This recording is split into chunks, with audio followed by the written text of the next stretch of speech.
দলের মহাসচিব সহ স্ট্যান্ডিং কমিটির সকল সদস্যদের ধন্যবাদ জ্ঞাপন করা এবং আমরা আমাদের দলের ভারপ্রাপ্ত চেয়ারম্যান অনেক প্রত্যাশা নিয়ে আমাকে যে ধানের শীষ প্রদান করেছে সেই ধানের শীষের প্রতি সমর্থন জ্ঞাপনের জন্যই আজকে এখানে কয়েক লক্ষ লোক এই র্যালিতে অংশগ্রহণ করেছে। এই বার্তা দিতে যে তারেক রহমান সাহেব কি সঠিক সিদ্ধান্ত নিয়েছে না ভুল সিদ্ধান্ত নিয়েছে সেটা আমাদের এখানে যে দলীয় নেতাকর্মীরা এসেছে তা না, এখানে সাধারণ জনগণ, সাধারণ ভোটার, পেশাজীবী, সংখ্যালঘু সকলেরই অংশগ্রহণ ছিল। মমাতবী মা বোনদের হাজার হাজার অংশগ্রহণ ছিল।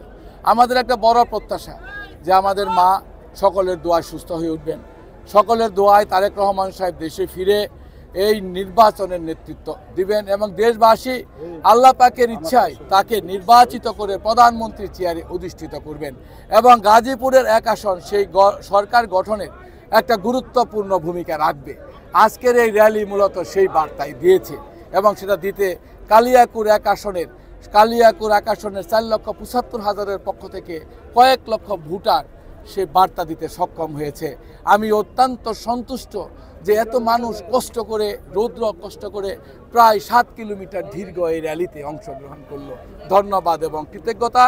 ধন্যবাদ আমাদের মা দেশনেত্রী বেগম খালেদা জিয়াকে, ভারপ্রাপ্ত চেয়ারম্যান তারেক রহমান সাহেবকে, আমার মতো একজন নগণ্য অধম কর্মীকে এই ধানের শীষ তুলে দিয়ে জনগণের কাছে পৌঁছে দিয়ে আমাকে যে গুরুত্ব আরোপ করেছেন, ইনশাল্লাহ সেই বিবেচনা নিয়ে জনগণ এই ধানের শীষকে 35 বছর পর এখান থেকে পুনরুদ্ধার করবে।